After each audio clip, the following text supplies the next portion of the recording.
திரு KN Vijayan நம்முடன் இணைகிறார். Sir வணக்கம்.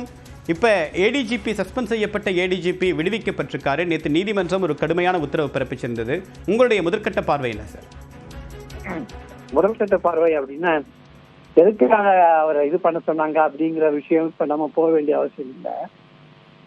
ஒரு சட்டத்துல எப்படின்னாக்கா ஒருத்தர் அரெஸ்ட் பண்ணா 24 மணி நேரத்துக்குள்ள அவங்கள ரிமாண்ட் பண்ணணும்.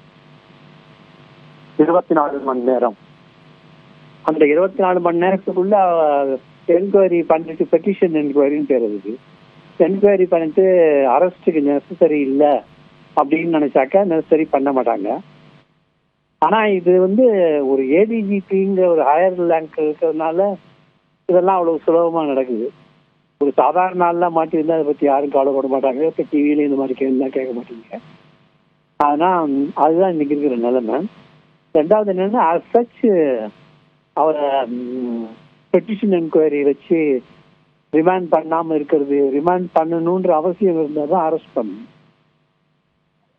அந்த அரெஸ்ட்டை சட்டப்படி செல்லுபடி ஆகணும். கான்ஸ்டியூஷன்ல 24 மணி நேரத்துக்குள்ள ப்ரொடியூஸ் பண்ணுங்கிறதுனால. நேற்று நீதிமன்றம் ஒரு கடுமையான ஒரு அப்சர்வேஷன் சொல்லியிருந்தாங்க. நீதிமன்றம் அப்சர்வேஷன் தானே கொடுத்தது. நீதிமன்றம் அரெஸ்ட் ஆர்டரா கொடுத்துச்சு. நீதிமன்றத்தினுடைய ஒப்பீனியன் யாரும் இப்போ இஷ்யூ இல்லை. நீதிமன்றம் அரெஸ்டிங் அத்தாரிட்டி இல்லை. சிஆர்பிசியில் எடுத்தீங்கன்னாக்கா போலீஸுக்கு தான் அரெஸ்ட் பவர்லாம் இருக்குது. ஆனா எல்லா கேஸ்லயும் அரெஸ்ட் பண்ணணும்னு அவசியம் இல்லை. அரெஸ்ட் இஸ் நாட் மேண்டேட்டரி எல்லா கேஸ்லயும். இதே மாதிரி வழக்குல ஒரு சாமானிய பொதுமக்கள் பாதிக்கப்பட்டிருந்தா அது இந்த அளவுக்கு காவல்துறை எளிதா அணுகுமா? கண்டிப்பா அணுகாது. இதான் நான் இந்த முதல் கேள்விக்கு முடிவா இருக்கும்போது சொன்னேன். தனி மனிதர்கள் இந்த ஊர்ல எப்பொழுதுமே அவ்வளவு உரிமைகளோடோ அல்லது ஜனநாயக முறைப்படி டீல் பண்ணப்படுறது இல்லை. பெரிய போஸ்ட்ல இருக்கிறவங்க, அதாவது டிஜிபி, டிஎஸ்பி அந்த மாதிரி இருக்கிறவங்க, இல்ல ஈவன் ஜட்ஜ் இருந்தா கூட they don't do anything so seriously as a first element. உங்க கருத்துக்களுக்கு மிக்க நன்றி திரு KM விஜயன். அடுத்ததாக ஓய்வு பெற்ற காவல்துறை அதிகாரி திரு கருணாநிதி நம்முடன் இணைகிறார். சார் வணக்கம். தற்போது சஸ்பெண்ட் செய்யப்பட்ட ஏடிஜிபி ஜெயராம் அவருடைய விடுவிக்கப்பட்டிருக்காரு. உங்களுடைய முதற்கட்ட கருத்து என்ன சார்? அதாவது நேற்று கோர்ட் சொன்னதே அரெஸ்ட்ங்கிற வேர்டை அவங்க யூஸ் பண்ணல, செக்யூர் தான் சொன்னாங்க. Secure means secure the presence of the concerned. அவரை விசாரணைக்கு அவரை எடுத்துக்கலாம், கூப்பிட்டு அவரை விசாரிப்பாங்க.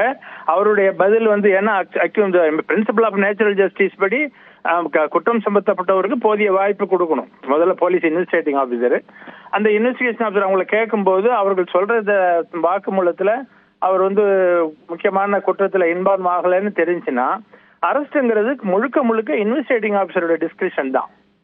அரெஸ்ட் பண்ணணுமா பண்ண வேண்டாமா, அவருக்கு அரெஸ்ட் பண்ணுவதற்கான முகாந்திரம் இருக்கான்னு. இன்னொரு விஷயம், அரெஸ்ட் பண்றதுக்கு ஒருத்தருடைய ஸ்டேட்டஸும் முக்கியம். அதாவது ஒருவர் அப்ஸ்காண்டிங் ஆயிடுவாரு, அவருக்கு ஒரு நிரந்தரமான இடம் கிடையாது, அதனால அப்ஸ்காண்டிங் ஆகிறதுக்கு வாய்ப்பு இருக்கு, இல்ல இவரு கொஞ்சம் த்ரெட்டனிங் டைப்பு, அதனால சாட்சிகள் எல்லாம் கலைச்சு இன்வெஸ்டிகேஷனுக்கு இடையூறு விளைவிப்பார். இந்த மாதிரி விஷயங்கள்ல தான் அரெஸ்ட்ங்கிற டிசிஷனுக்கு இன்வெஸ்டிகேட்டிங் ஆஃபீஸர்ஸ் போவாங்க. அந்த பேஸ்ல சொல்லலாம். ரெண்டாவது, இப்போ ஒரு புதுசா நியூ அமெண்டட் சிஆர்பிசி படி 7 இயர்ஸுக்கு உள்ள கேஸுகள்ல அரெஸ்ட் நாட் நெசசரின்னே கொடுத்துருக்காங்க. அப்படிங்கும்போது அந்த பேஸ்ல கூட பண்ணிருக்கலாம். அதனால இது முழுக்க இதுக்கு விளக்கம் சொல்லக்கூடிய பொறுப்புல இன்வெஸ்டிகேட்டிங் ஆஃபீஸர் தான் இருக்காரு. ஏன் அரெஸ்ட் பண்ணலைங்கிறது கோர்ட் நேற்று சொன்னது அரெஸ்ட்னு சொல்ல முடியாது. ஒரு கோர்ட் இன்வெஸ்டிகேட்டிங் ஆஃபீஸரை கமாண்ட் பண்ண முடியாது, நீங்க அரெஸ்ட் பண்ணுங்கன்னு சொல்ல முடியாது. விசாரணை பண்ணுங்க அப்படின்னு சொல்ல முடியும் ஒரு கொடுத்திருக்கிறத.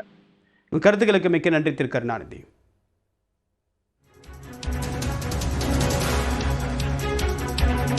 வேலூர் ஒருங்கிணைந்த